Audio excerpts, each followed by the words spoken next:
Hello, and welcome to another episode of Solipsist Watched. I'm your host, the Social Solipsist, and this week I watched The King's Man from 2021. I need to talk a little bit about the Kingsman series for a minute. I don't think I've ever talked about it on this channel, and it is, to me, I'm not as big a fan of the series as some people are. I remember seeing the original Kingsman movie when it first, very near when it first came out. I don't remember if I saw it in theaters or not. And then the second one after that, I definitely saw in digital.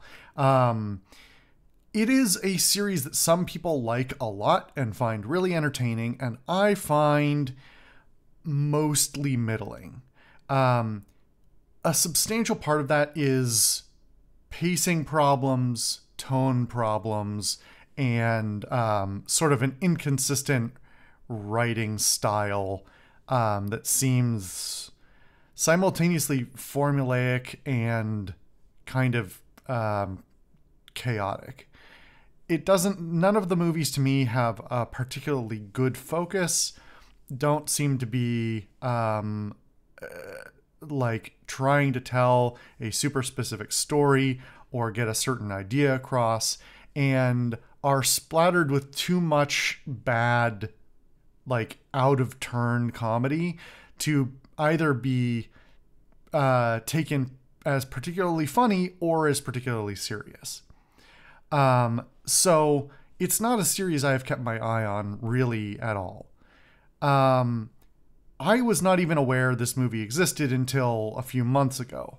And at that time, the person I was talking to about the movie was like, "Oh yeah, I saw it. It's bad.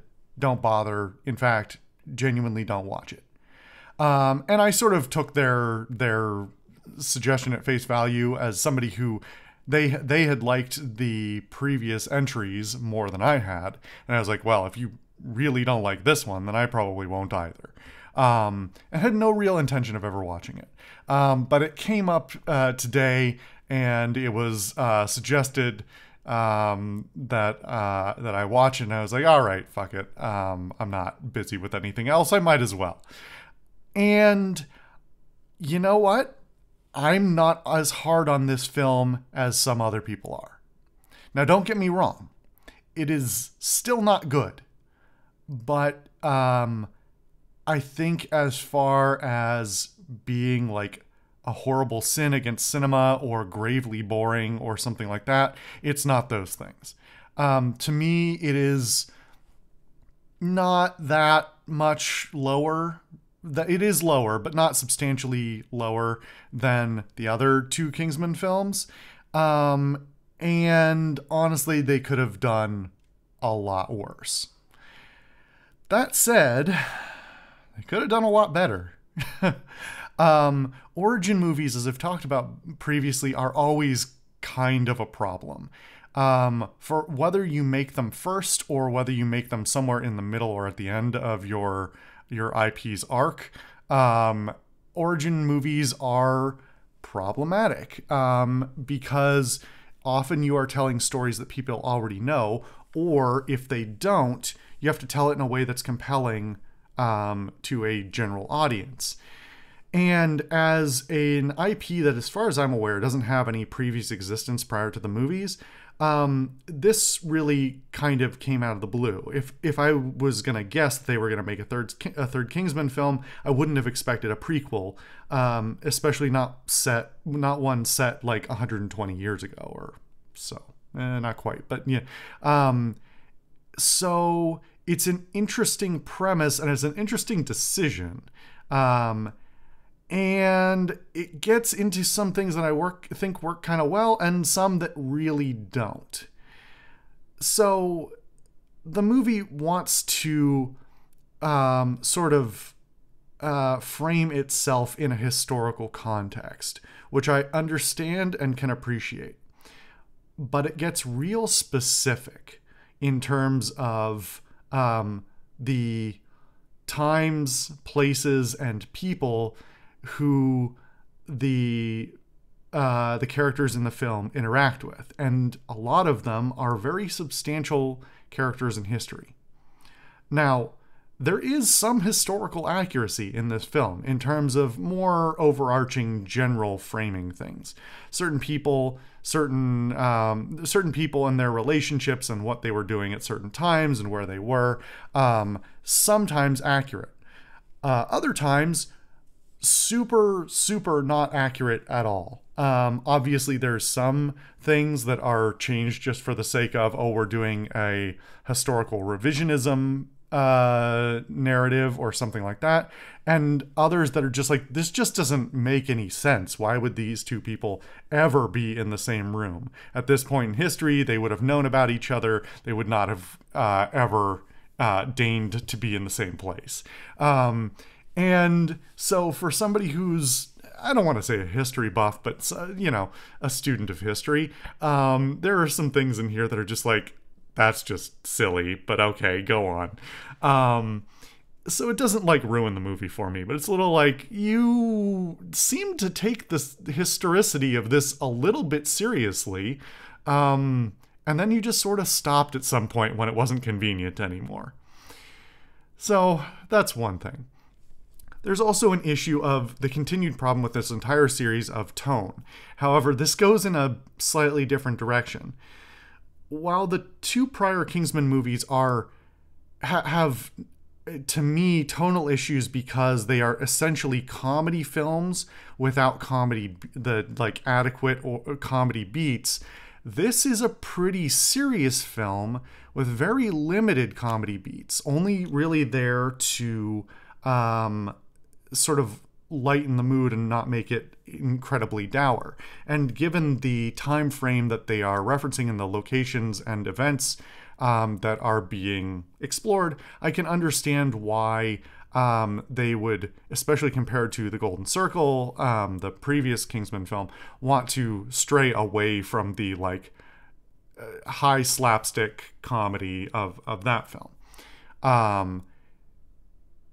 I don't think it makes it a super compelling Kingsman film if that's what you're looking for. And presumably, that's what most people were looking for coming into this. So it's a weird choice, especially because this was originally produced apparently in 2019, didn't release until 2021, and may have been in production for several years before that. So the whole thing is interesting to me for a variety of reasons. Not only because of the difference in what the cinematic landscape, but also the social landscape of just a few years apart looks like. So I was even considering okay, when was this actually written? Because at the time period that it came out, there were movies there were plenty of movies that either had recently done or were about to do much better comedic action movie. And there were plenty of other movies that were going to do had done or were about to do much better, historical war drama. And so this movie sort of fails on all fronts. I don't want to say fails, but it does an unimpressive job on all fronts, in that sense. Then there's the larger problem of what does, what is the tone that or what is the narrative they're trying to tell? If the narrative they're trying to tell is about the creation of the Kingsman organization, this is kind of a spoiler, but not really. They don't do that in the movie. They don't really establish anything about the Kingsman organization, other than to show some elements of its precursor people and the reason for its formation. So instead you have a movie that spends a lot of time, a weirdly high amount of time, not doing spy stuff and instead doing basically 19 teens politics and war drama. And I don't think that's what this, in addition to not doing it particularly well, I don't think that's what the viewership of the Kingsman series is really looking for. So while there are it also doesn't do like the elements of intrigue and spying particularly well. Like it hints at it from time to time and even suggests like, oh, we're about to do a whole like espionage thing, and then they kind of don't, or they do it in montage, or like the elements that are potentially fun and interesting about the Kingsman series, in my interpretation, are mostly absent from this film. And while what they do in its place is not like horrendously offensive, it still has entertaining in its own way. It's still got some good choreographed fight scenes. The like ridiculousness of some of the historical revisionism is weird and entertaining in its own right just by being so weird. There's some interesting stuff there, but like at no point does it really engage with the comedy. It doesn't really engage with the spy stuff. It's trying to do like some more drama and emotional stuff, and it doesn't do it particularly well. And as far as like real war and combat and trying to balance between like respecting the reality of the period they're talking about and the real struggles of people at that time versus like making a compelling movie, it's like it's mostly there in ways that don't have a lot of depth because it doesn't want to get too much into the nitty gritty of like debating morality or those sorts of things. And so it sort of does everything not particularly well. So like as far as sort of popcorn drama, I guess it's perfectly fine. It's just not wowing me in any way. It's almost, I don't know if it's better or worse that it isn't more offensive. Part of me wants this to have been something that was more ridiculous and over the top. And it has its moments where it's like, that's just fucking stupid. And I'm laughing at it because it's so dumb. But weirdly, I think I want more of those moments. There's one right at the very last thing. I don't remember if it was a post-credit scene or not. That is especially stupid. And I was just like, wow, really? You're really doing that? And part of me now, in retrospect, wants more of that kind of stupidity because, I can understand the balance of not wanting to be overly comedic about real world conflicts, but I don't think what they made in its place was particularly compelling. They needed to either make it like full-on war drama or more comedic, more ridiculous, more slapstick. Because I only watched it like an hour ago, and I already can't remember substantial parts of the film. And I feel like that's the hallmark of an unremarkable film, is just losing memory of what it was almost immediately. So while I can certainly say that it like didn't draw me in and that I wouldn't recommend it to anyone else, it's not terrible. And so if you just need something to fill, well, it's over 2 hours, which is also kind of unreasonable. The pacing's okay, by the way. Like, honestly, they could have really butchered the pacing on this one, and somehow it ends up working. You could do worse things with the amount of time this would take to watch, but you could also do a lot better.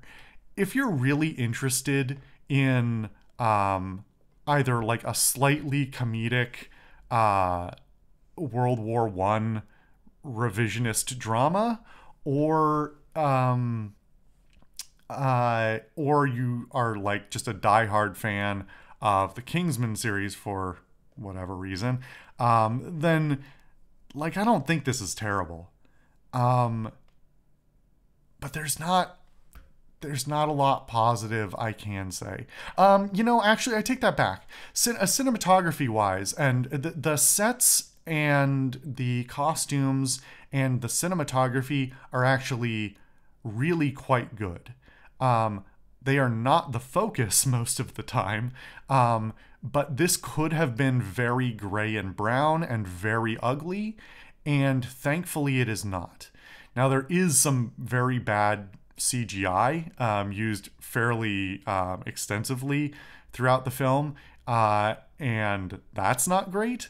But as far as the like core filming, it's not bad. That could have been much worse. And given what a lot of war movies have been like, or war associated movies, I was actually drawing comparison to some of the scenes from the Wonder Woman movie, because that movie's actually worse in some respects, in my opinion. Certainly in terms of its production, like that movie would be made much better just by like not having been post produced with so much gray and brown filtering on it.